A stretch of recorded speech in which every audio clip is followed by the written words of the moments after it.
ब्रह्मानंद परमसुखदं केवलं ज्ञानमूर्ति ध्यानातीतं गगनसदृशं तत्त्वमच्छाधिलोकेश एकं नित्यं विमलमुचलं सर्वदा सस्कीभूतं बभात्रितं त्रिगुणरहितं सद्गुरुतं नमामि। ओम यस्माज्जातं जगत् सर्वं यस्मिन्नेव विलीयते जनिदं दार्यते चैव तस्मै श्री गुरुवे नमः। ओम श्री गुरुवे नमः। ओम श्री गुरुवे नमः। ओम श्री गुरुवे नमः।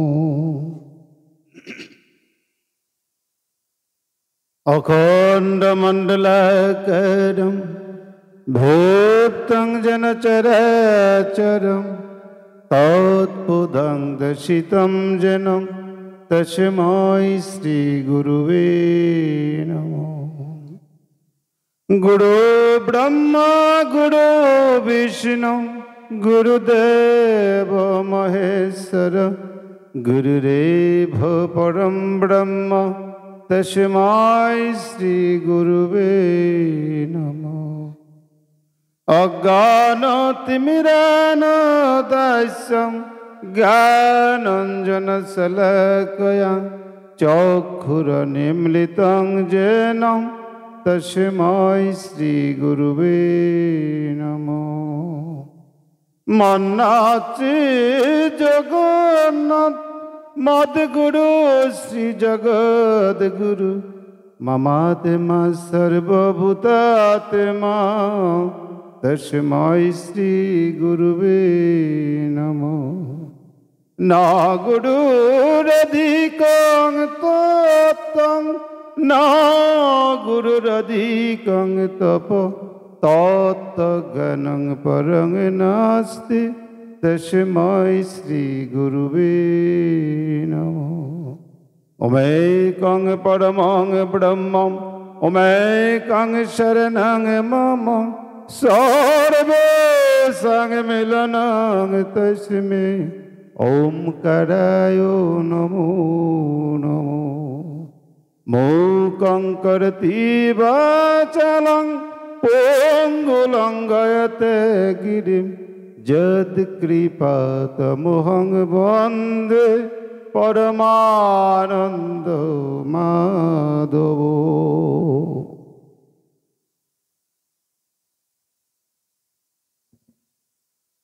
আমি সর্বপ্রথম আমার শতকোটি প্রণাম নিবেদন করি। যার অহেতুক করুণায় আমার মতো দিনহীন ধর্ম জগতে আসার সুযোগ হয়েছে,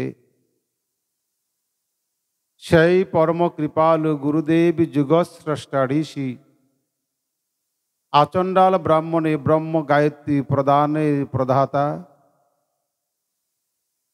লক্ষ লক্ষ লোকের মন্ত্রদাতা গুরু, অযাচক আশ্রমের প্রতিষ্ঠাতা, অখণ্ড আদর্শ নামক আদর্শের পূজারী এবং ওঙ্কার মহামন্ত্রের প্রধানকারী গুরুদেব অখণ্ড মণ্ডলেশ্বর শ্রী শ্রী স্বামী স্বরূপানন্দ পরমহংসদেবের রাতুল চরণে আমার সহস্র কোটি প্রণাম নিবেদন করছি।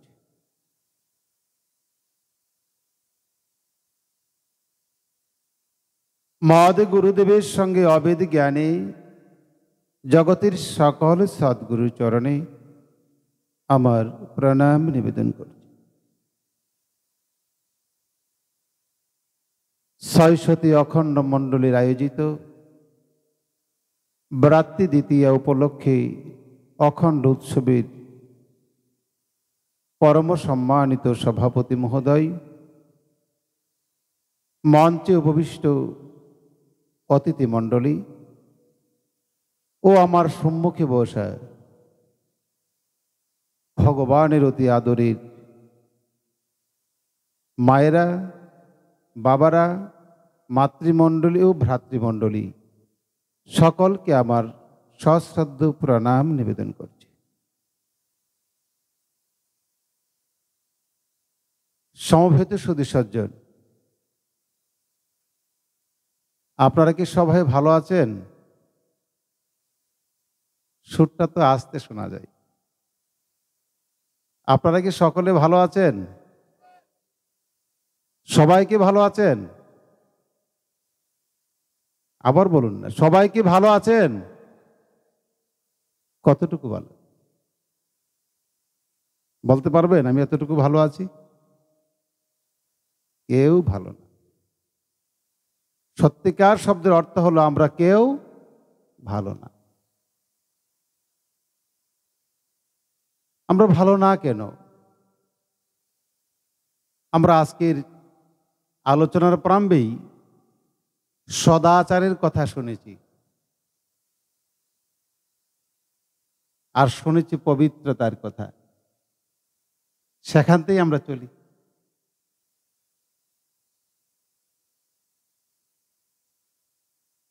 সদাচার নয়কু যেজন ইষ্টবৃহি নিরয়, পান ও আহার তাহার হাতে বিষ বহনী হয়। কে বলছেন? ঠাকুর অনুকূল চন্দ্র।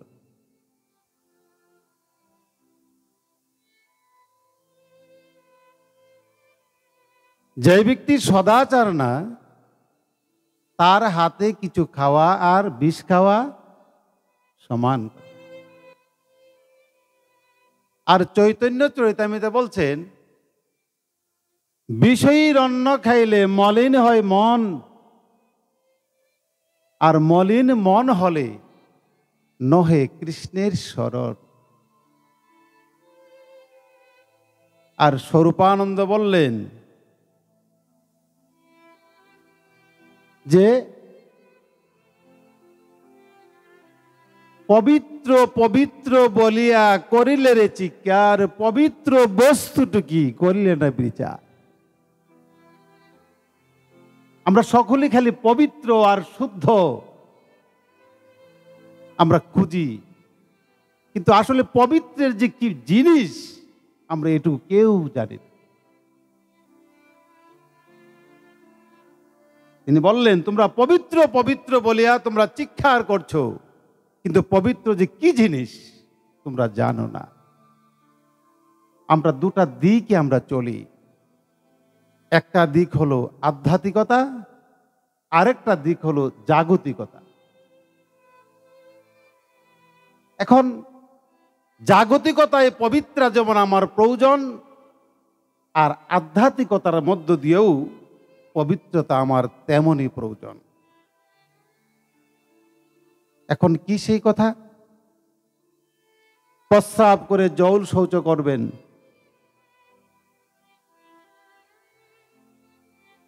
এইটি মনে হয় সনাতন ধর্মে আমার গুরুদেবের আগে কেউ বলছে কিনা সন্দেহ। সন্দেহ। যদি বলতো প্রস্রাব করে জল শৌচ করত, আর আমার গুরুদেব বলছেন প্রস্রাব করে যে ব্যক্তি জল শৌচ করবে না, সে যেন আমার মন্দিরের বারান্দায় না উঠে। এখন কি তার উপাসনা করার ক্ষমতা আছে? এখন প্রস্রাব করে তাকে জল শৌচ করতেই হবে, এটাই হচ্ছে স্বরূপানন্দের আদর্শ, হিন্দু ধর্মের আদর্শ না। যদি থাকতো তা আমাদের পূর্বপুরুষরা বলতো এবং তারা করত, বলেনি, করে উঠি। অতএব স্পষ্ট ভাষায় স্বরূপানন্দ সমাজকে শিখিয়েছেন, স্বরূপানন্দকে কেউ শিখাতে হবে না।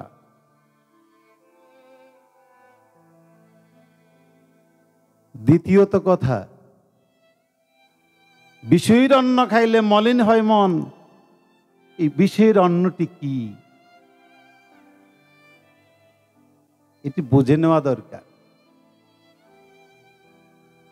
যদি বুঝে নেওয়া না যেত, ওই পরীক্ষিত রাজার মাথায়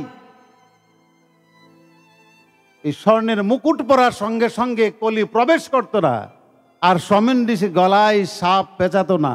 আর সমেন্দ্রিসে গলায় যদি সাপ না পেঁচাতো, তাহলে এই পরীক্ষিত রাজা 7 দিনের মধ্যেই তক্ষক নাগের দংশনে মারাও যেত না। অতএব আমাদেরকে যখন আমরা সদাচারের কথা বলি, যখন আমরা সন্নীতির কথা বলি, যখন আমরা পবিত্রর কথা বলি, তখন আমার গুরুদেব বলছেন, যেমন গৌরাঙ্গ মহাপ্রভু বলছেন, নিজ আচরি ধর্ম জীবকে শিখায়। যে নিজে আচরণ করে না, সে আরেকজনকে শিক্ষা দিতে পারে না।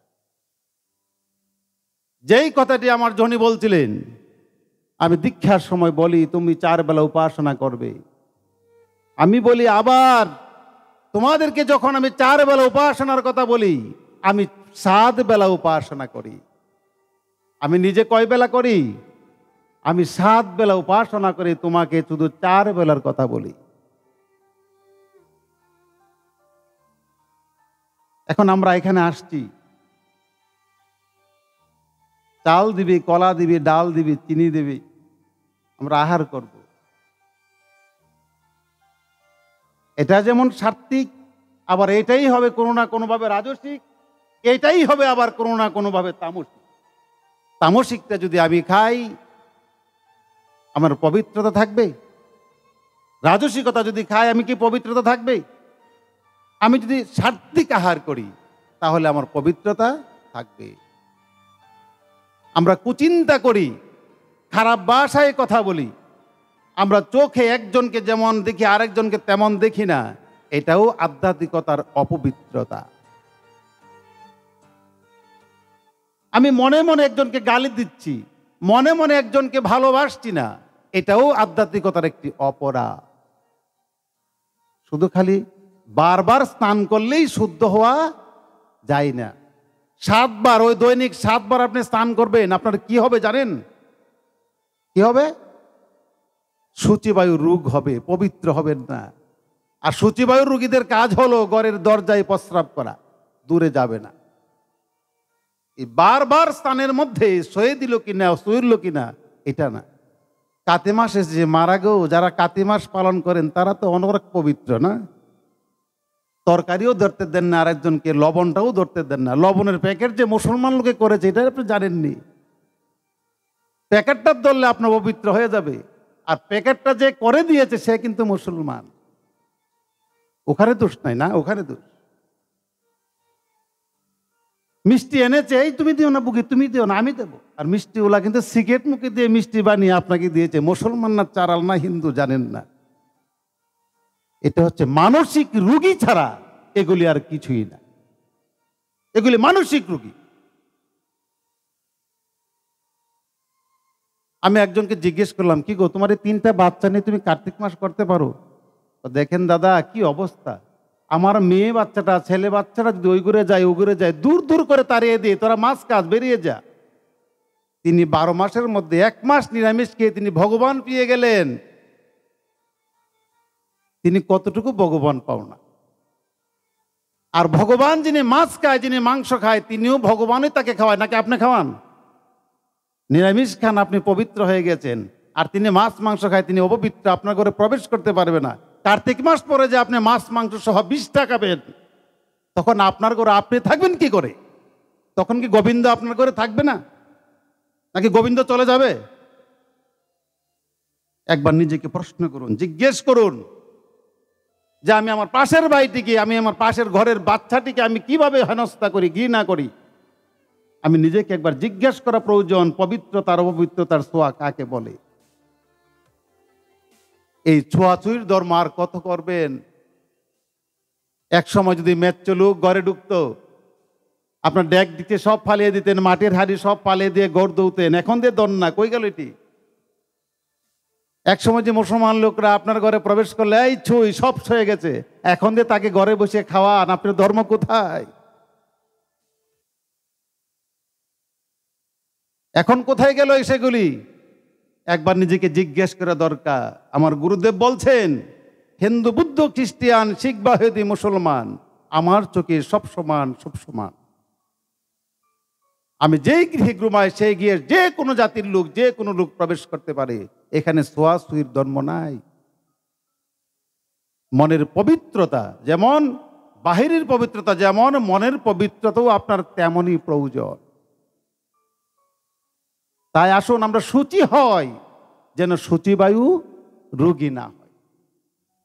আসুন আমরা প্রসাদ বুঝি হয়, আমরা যেন নিরামিষ বুঝি না হয়। আসুন আমরা ভক্ত হয়, কি ভক্ত? শুদ্ধ ভক্ত হয়, এই আধা মাদার ভক্ত না। গোবিন্দ কি অত সহজে পাওয়া যাবে না। গোবিন্দের জন্য কে পাক করেছিল? দুর্যোধন রাজস্বিক ভাবে বাসুদেব কৃষ্ণের জন্য রান্না করে রেখেছিলেন, সেখানে গোবিন্দ খাননি। খেয়েছেন কোথায়? বিদুরের ঘরে। কি খেয়েছেন? খুদের কোরা। কিন্তু সেই দুর্যোধনের ঘরে তিনি সেই রাজ সিংহাসনে বেশি তিনি খাননি। আপনিও মনে রাখবেন, অপবিত্রভাবে 108 কেন 908 জাত পাক করে যদি তাকে ভোগ দেন, তিনি গ্রহণ করবে না। আর পবিত্রভাবে যদি শুধু একটি চিরার কণা দেন, তিনি সেটিতেই সন্তুষ্ট। অতএব আসুন, মদৈপর্ণ নিষ্কতি আছয় কোন কালে, পরচর্চকের গতি নাহি কবু বালে। কোথায় বলছেন? কে বলছেন? গৌরাঙ্গ মহাপ্রভু তার চৈতন্য চরিতামৃতে। যে পরনিন্দা করে, পরের চর্চা করে, পরের মন্দ বলে হাটে ঘুরে, এই ব্যক্তি নরকে যাওয়ার জন্যে এইটাই তার প্রশস্ত পথ, আর কোনো পথের প্রয়োজন নাই।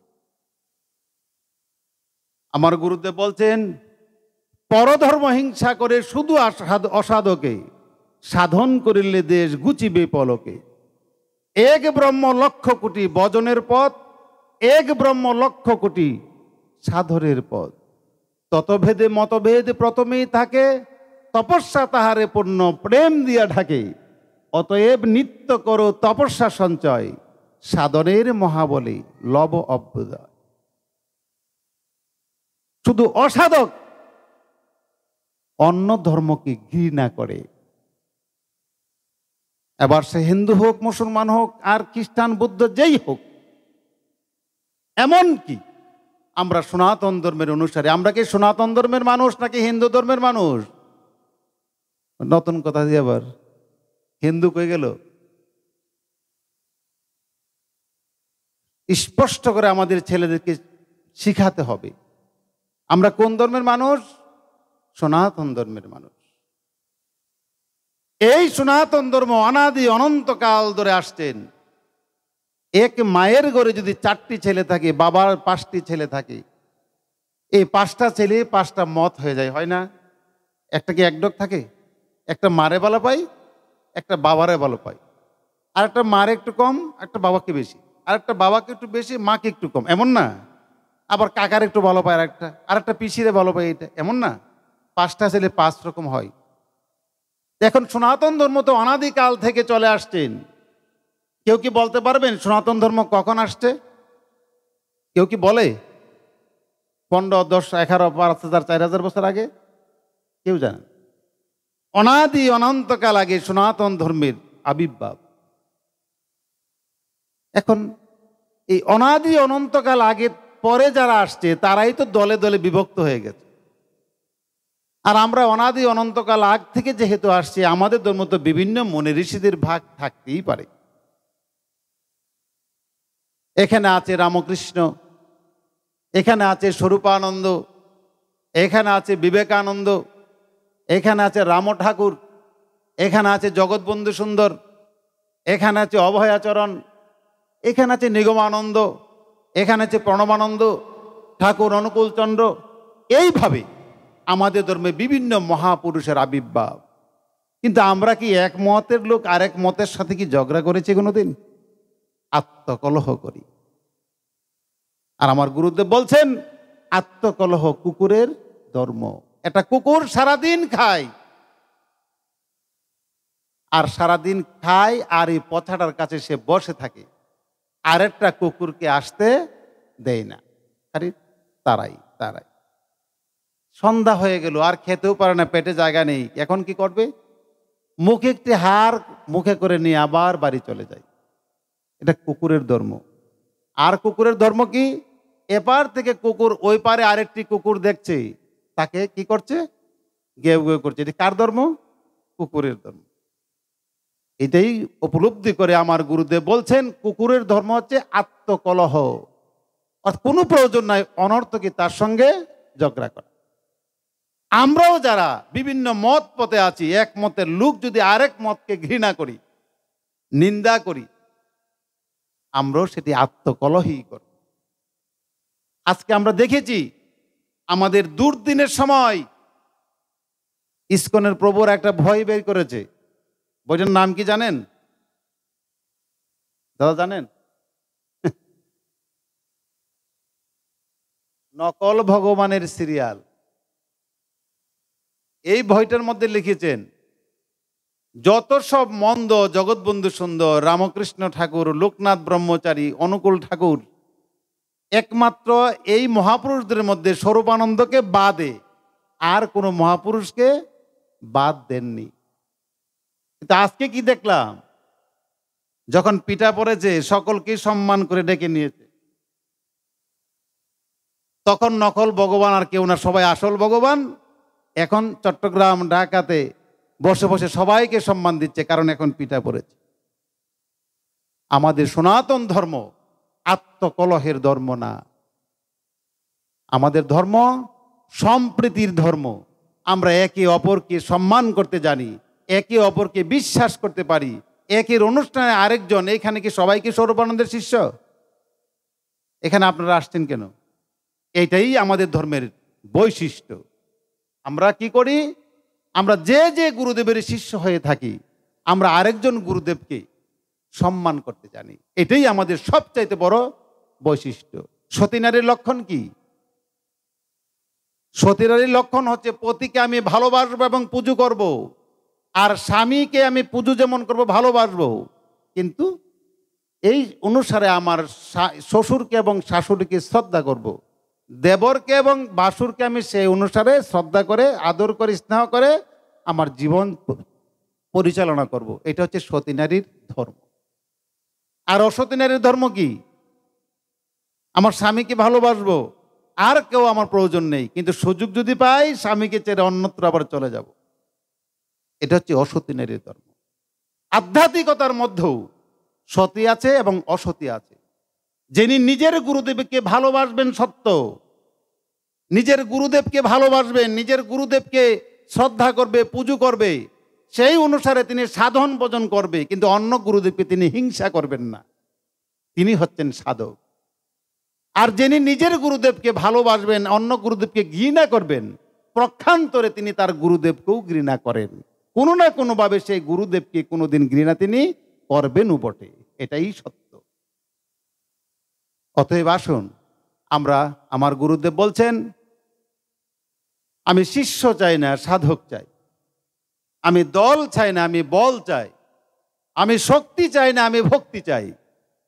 তুমি যে গুরুর শিষ্য হয়ে থাকো, যে ধর্মের অনুসারী হয়ে থাকো, আমার তাতে কোনো আপত্তি নাই। তুমি তোমার গুরুদেবের কথা অনুসারে তুমি তোমার জীবনকে কি করো? পরিচালিত করো।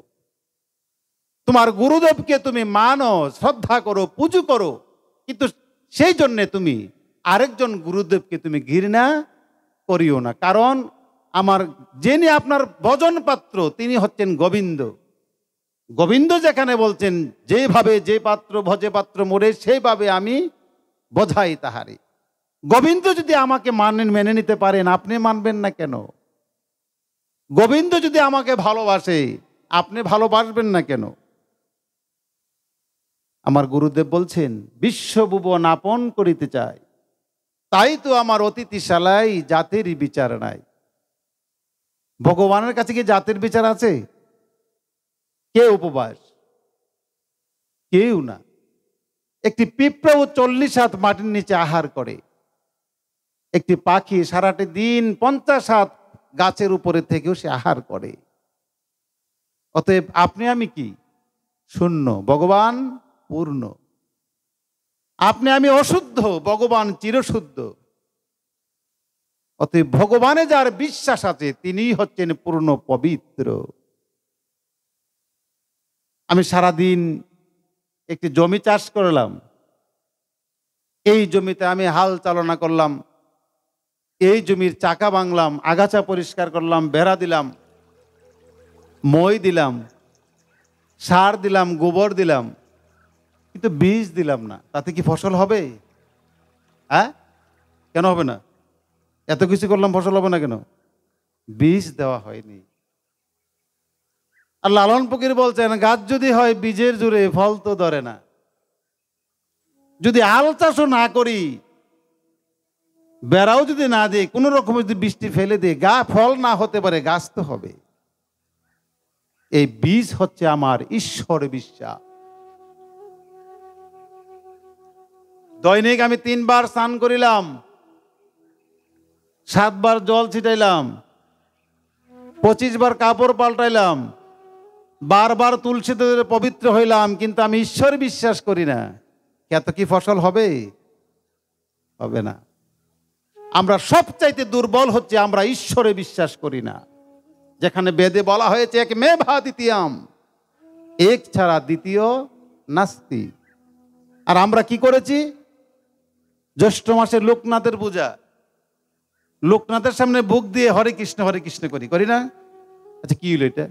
মন্টু বাবুরে ফিরি দেয়া, আর আমি সুভাষ বাবুরে ডাকি, আসেন খানায়া, নাকি এমন হইল না? এটা লোকনাথের সামনে ভোগ দিছেন, আর আপনি হরে কৃষ্ণ কীর্তন করেন। দেখি দেখি হইল? গোবিন্দর যদি হয় সবকিছু, তো আমি গোবিন্দর সামনে দেবো, লোকনাথের সামনে দেওয়া আমার প্রয়োজন কি? আমরা সেটাই করি। আমরা কার্তিক, গণেশ, লক্ষ্মী, সরস্বতীর সাথে আমাদের ঝগড়া নাই, পঞ্চতত্ত্বের সাথে আমাদের বিরোধ নাই, আমরা ভালোবাসি, কিন্তু পূজা করি শুধু একজনের। আধ্যাত্মিক জগতে বহু পূজা যে করে তিনি ঈশ্বরকে পাই না, শুধু লোক দেখানা, শুধু লোক দেখানা। আধ্যাত্মিক জগতে একজন ছাড়া দুজনকে পুজো করা যায় না। আমার গুরুদেব বলছেন, দেনের শত্রু বহুরূপ, জপের শত্রু বহু মন্ত্র। যিনি জপ করেন বহু মন্ত্র দিয়ে, তার জপে কোনোটাতে নিষ্ঠা হয় না। আর যিনি বহু ছবি দেখে, তিনি কোনোটাতে ধ্যান করতে পারেন না, কোনটা করবেন কোনটা না। এই জন্য আমার গুরুদেব বলছেন, সনাতন ধর্মে আমি ধ্বংস করিতে আসি নাই, আমি সেই সনাতন ধর্মকে বিশালত্ব প্রদান করিতে আসিয়াছি। কিন্তু আমি বহু দেববাদকে ভালোবাসি, কিন্তু আমার সাধন মার্গে শুধু একজনেরই পূজা করি। আমার কথা কি আপনারা বুঝতে পারছেন? সমবেত সুধী সজ্জন, যে কথাটি বলছিলাম, যে এই ঈশ্বর বিশ্বাস যতক্ষণ পর্যন্ত আমার মধ্যে প্রতিষ্ঠিত না হবে, ততক্ষণ পর্যন্ত আমি কি? দুটা শব্দ আছে কিন্তু, একটা হচ্ছে নাস্তিক আর একটা হচ্ছে আস্তিক, আছে না? আপনারা বলুন তো, নাস্তিককে? ভগবানকে যে বিশ্বাস করে না তিনি হচ্ছে নাস্তিক, আর ভগবানকে যে বিশ্বাস করে তিনি হচ্ছে। এখন আমরা কি একজনকে বিশ্বাস করি? কই করি? সন্দেহ, সন্দেহ। আমরা ভগবানকে যদি বিশ্বাস করি, তাহলে এই যে গেল কয়দিন আগে এত বড় একটি পূজা গেল, এটি করলেন কেন? উত্তর কি? শক্তির পূজা। শক্তির পূজা করে দিয়ে আমরা আজ শক্তিহীন হয়ে যাচ্ছি। কারণ কি? যেই কথাটি সুভাষবাবু বলছিলেন, সুভাষবাবু মনে হয় এই অঞ্চলে আমার বক্তব্য শুনেছি কিনা জানি না, আমি একমাত্র এই বিষয়ে সোচ্চার কথা বলি। কে আমাকে বলবে, ভালো বলবে না খারাপ বলবে, সেটি আমি গণায় আনন্দ করি না। আজ মা দুর্গা মহালয়া থেকে তাকে আহ্বান করা হয়, দুর্গা পুজো করা হয়েছে, আর পূজার মধ্যে লণ্ডভণ্ড দেশ হয়ে গেল। মা কোথায়? মা কি করলো? কালী মূর্তি ভাঙলো, লণ্ডভণ্ড হলো, রাধাকৃষ্ণ মূর্তি ভাঙলো, লণ্ডভণ্ড হলো। কোথায় তারা?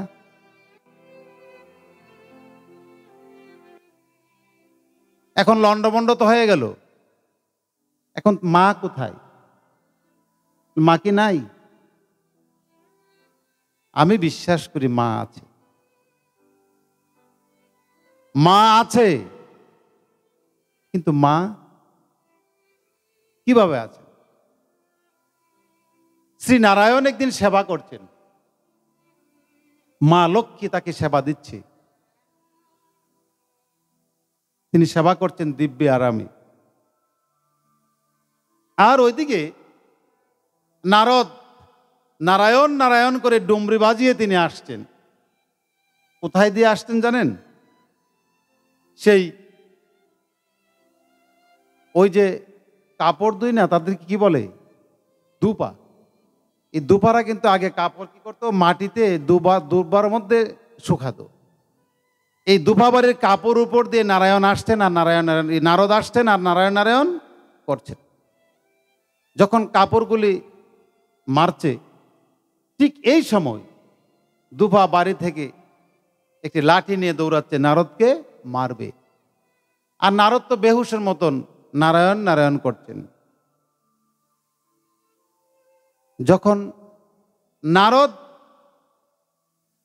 নারায়ণ নামে তিনি ব্যস্ত আছেন, আর ওই সময় যখন দুপা সেই লাঠি নিয়ে দৌড়াচ্ছে তাকে আঘাত করবে, ঠিক সেই সময় লক্ষ্মীর কাছ থেকে নারায়ণ উঠে চলে আসছেন, নারদকে বাঁচাতে হবে। দরজায় এসে নারায়ণ আবার সেবাতে তিনি বসলেন। কেন বসলেন? বসে গেলেন। আর এদিকে কি হলো? বসে গেল কোন সময়? যখন দেখলো যে নারদ একটি মাটির চাকা হাতে নিচে, কাকে ছুড়বে, ডিল ছুড়বে সেই দুফাকে। যেই মাত্র খালি দুফা আসে তাকে লাঠি দিয়ে আঘাত করলো, তিনি একটি মাটির চাকা দিয়ে ছুড়লেন। এটি শরীরে পড়লো না, অন্যত্র পড়ে গেল। আর এই সময় তাকে মেরে রক্তাক্ত করলো। রক্তাক্ত অবস্থায় নারায়ণের বাড়িতে উঠল, নারায়ণ তুমি কি করলে, কি করলে? দেখো তোমাকে ডেকে আমি আজ রক্তাক্ত। লক্ষ্মী দেখেছ? যখন ও আমার উপরে নির্ভর ছিল তখন আমি তাকে বাঁচানোর জন্যে গিয়েছিলাম। যেই মাত্র তিনি মাটির চাকাটু হাতে নিল, সেই মাত্রই আমি এসে আবার খেতে বসলাম। সমবেত সুধী, শক্তি এবং সামর্থ্য হচ্ছে ভগবানে আত্মসমর্পণ। মা দুর্গাকে এনেছেন। মা দুর্গা থেকে স্পিকারগুলি বড় ছিল না? একটা স্পিকারের উপর আরেকটা দিয়ে বড় করে নাই? মার মূর্তির থেকেও দুর্গা মূর্তিটা বড় ছিল। আর এই সময় বাজছিল কি?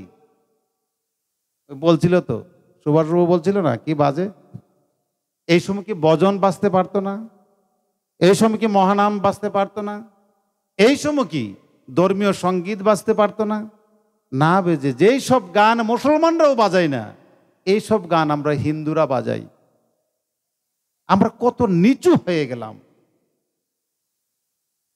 এত নিচু হয়ে গেলাম কেন? যেখানে মার কথা বলা দরকার ছিল, সঙ্গীতে, আলোচনায়, সমস্ত কিছুর মধ্যে মার গুণগান করব, সেখানে মাকে সামনে রেখেই বিভিন্ন সঙ্গীতের তালে তালে ছেলেরা নাচছে। একটা ছেলের হাতে কি দপ্তি ছিল? কি ছিল? গ্লাস ছিল। ইচ্ছা মতে খাইলো। এই মা যে ত্রিশূল ধরেছে, কার বুকে ধরেছে? সবই জানেন আপনারা। আপনারা ছেলেদের কইতারেন না যে মদ খায় না, এটা দিয়ে এই সম্বন্ধে ফেলসাইলারা একটু করে। বাজেট করবার বাজেট করে। আমরা দিয়ে বলি কোন আসতো এখন, প্রত্যেক মঞ্চেই বলি আসুন না, পিছাতে দেন না, বাড়ি দেন না, আমার তেই চলে। পিছে তো তার দেখি না, আমি পিছে তো পারি কতক্ষণ খারাপ থাকতেন দেখি। এই যে মার সম্মুখে আমি মদ খেলাম, মাংস খেলাম, আমার মা কত কষ্ট করে গড়ে রান্না বান্না করেছে প্রসাদ, আমি বাড়ি খেলাম কি মদ আর মাংস। সুযোগ পেলে নারীও ছাড়লাম না। এই যে মা আসলো অসুরকে নিধন করার জন্য, অসুর হইতো সে, তাকে নিধন করেছে আরেকটি অসুর দিয়ে। ওই অসুরই হচ্ছে এইগুলি। এটি মারই করুণা, মাই আমাদেরকে মার খাইয়েছে। কারণ মাকে ডেকে এনে, মা হচ্ছে বৈষ্ণবী, নারায়ণ ভক্ত, বিষ্ণু ভক্ত, তাকে ডেকে এনে আমরা কি করেছি? অপমান করেছি। আর অপমানের যন্ত্রণায় মা আমাদেরকে এই শাস্তি দিচ্ছে। যেখানে ডাকডুল বাজার কথা ছিল, ডাকডুল বাজার দূরের কথা, এটি অনেকে পূজা এখন আনেই না, বক্সে চলে। সমবেত সুধী সজ্জন, এই স্বরূপানন্দের মঞ্চ হচ্ছে মুক্ত মঞ্চ। এইখানে দাঁড়িয়ে জগৎবন্ধু সুন্দরের মতে ডক্টর মহানামবত ব্রহ্মচারী শিষ্য আমার মন্টুদা, এই যে সুভাষবাবু, তারা স্বরূপানন্দের মতে না, কিন্তু এইখানে দাঁড়িয়ে একবারে মুক্ত কণ্ঠে তার মতের কথা বলতে পারছে। এইটাই স্বরূপানন্দের উদারতা। কিন্তু অন্যান্য মত পথে যান, তার মত ছাড়া অন্য কথা বলা যাবে না, সমস্যা আছে। কিন্তু আমরা বিশ্বাস করি যে মতে আছে সেই মত দিয়ে তিনি ঈশ্বরকে লাভ করতে পারবে। যে গুরু ধরেছে, গুরু কখনো ছোট হয় না। আমার গুরু তোমার গুরু না। আমার গুরুদেব বলছেন, রামের গুরু শ্যামের গুরু, যদুর মধুর গুরু, আর তোমার গুরু আমার গুরু, এক বুধেতে সাধন গুরু। মন্নাথ শ্রী জগন্নাথ, মদ গুরু শ্রী জগৎগুরু। যিনি আমার গুরুকে বিশ্ব ব্রহ্মাণ্ডের সকল গুরুর সঙ্গে এক করতে পারল না, যিনি বিশ্ব ব্রহ্মাণ্ডের সকল গুরুকে যিনি তার নিজের গুরুতে নিবৃষ্ট করতে পারল না, তিনি সাধনের অযোগ্য। আর যিনি ওই গুরুদেবের শিষ্য বেশি আর ওই গুরুদেবের শিষ্য কম, ইনি ছোট আর ইনি বড়, এই বিচার করে তিনিও সাধনের অযোগ্য। গুরু কোনো ব্যক্তি নন, গুরু একটি ভাব। যদি কোনো গুরুদেব মনে করে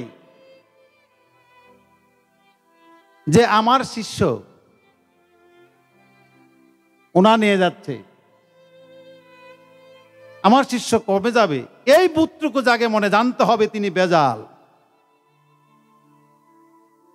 কারণ তার গুরুর মধ্যে বেজাল আছে। একজন খাঁটি মধু বিক্রি করলে একজন বেজাল মধু যদি বিক্রি করে, বেজাল উলার তো একটু ভয় থাকবে, ভয় থাকবে না?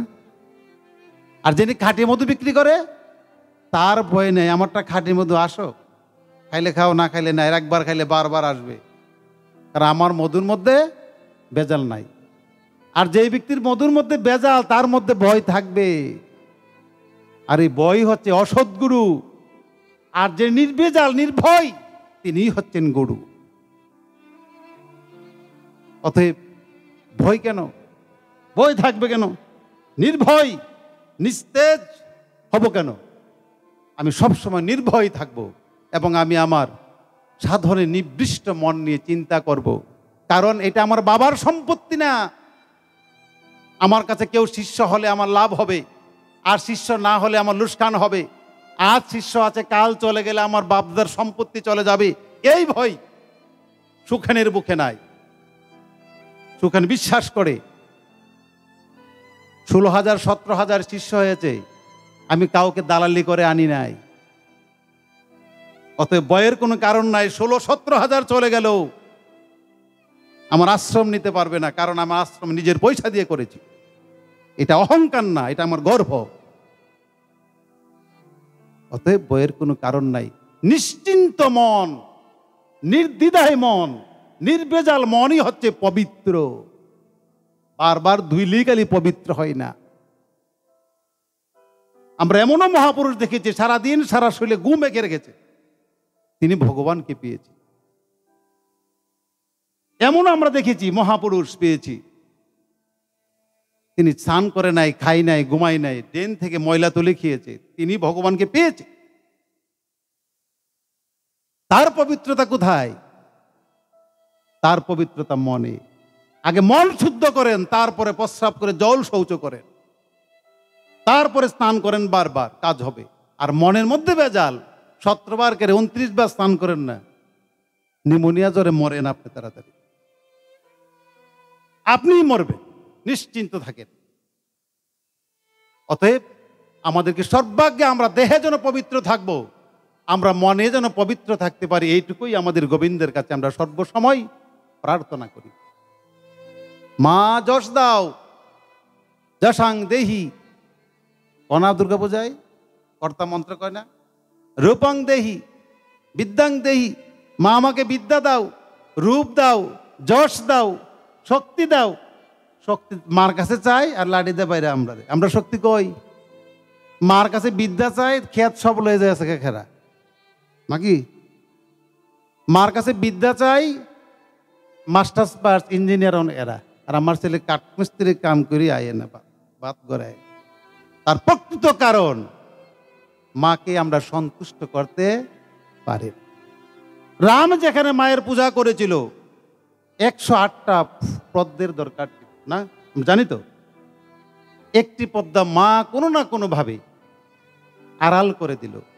পূজার সময় হয়ে গেল, তিথি হয়ে সময় হয়ে যাচ্ছে, বলা হচ্ছে তাড়াতাড়ি করে 108টি পদ্ম দাও, একটি নীল পদ্মের শট। রাম এখন কি করা? কর্তা বলছেন এখন কি করা? পদ্ম তো শট, সময় তো আসন্ন। বললেন হনুমান তুমি যাও, যেখানে পাও সেখান থেকে তুমি নীল পদ্ম নিয়ে আসো। কর্তা বললেন না হনুমান যেও না, সময় নাই। সময় কি বসে থাকবে না। রাম কি করলেন? ধনুবান চক্ষি দিলেন, দিয়ে সেখান থেকে তার চক্ষু নীলপদ্ম মাকে দেবে পূজার জন্য। মা সন্তুষ্ট হয়ে বললেন আমি পূজা গ্রহণ করেছি। এই সময় কি কর্তার পূজা করেছিল নাকি করে নাই? কর্তা পূজা করে নাই। যখন রাম বললেন শুধু যে আমার আমি চক্ষু নীলপদ্ম আমি মা তোমাকে প্রদান করিব, এই মাত্রই মা সন্তুষ্ট হয়ে গেল। এই ফুল বেলপাতার পূজার অপেক্ষা মা আর করল না। রামের শুধু মন পরীক্ষায় তিনি জয় হয়ে গেল। আসল কথা হচ্ছে আমার গুরুদেব বলছেন তিত্ত তিত্ত করে তুমি ঘুরেছ ভুবন, আসল তিত্ত হলো তোমারই মন। যতই আমরা ঘুরি, যত কিছুই করি, মনে ভেজাল থাকলে কোনো কাজ হবে না। আসুন আমি সহ আমরা সকলে মন এবং মুখ এক করি, তবেই আমরা আধ্যাত্মিক জগতে এবং জাগতিক জগতে, সাংসারিক জগতে, ব্যবসায়িক জগতে, চাকরির জগতে, কৃষিক্ষেত্রে, সর্বক্ষেত্রে আমাদের মঙ্গল হবে। আমরা দুর্বল নহে। আমাদের আর্য ঋষিরা, মনি ঋষিরা আমাদের এই ধর্ম আমাদেরকে প্রদান করে গেছেন। এই ধর্ম মনি ঋষিদের ধর্ম। এই ধর্ম মনি ঋষিদের হৃৎপিণ্ড স্বরূপ। সনাতন ধর্ম আজকে আসেনি, কালকে চলে যাবে না। এই ধর্ম অনাদিকাল আগ থেকে আসছেন। ভগবান শ্রীকৃষ্ণ আসছে কদিন আগে? বাহ, এই সেবা তো সুন্দর। রাম আসছিলেন তারও আগে, হ্যাঁ, তারও আগে আসছিলেন কি? নারায়ণ। এটা কি হিসাব আছে কতদিন হয়েছে? অনাদিকাল আগ থেকে সনাতন ধর্ম আসছে, অনাদিকাল পরেও সনাতন ধর্ম থাকবে। অতএব এই জাগবরা কুকিলার কুহু কুহে আমাদের দিন শেষ হয়ে যাবে না। ভয় পাওয়ার কোনো কারণ নেই। সত্য পথে থাকবেন, ন্যায়ের পথে থাকবেন, ভগবানকে সর্বময় মঙ্গল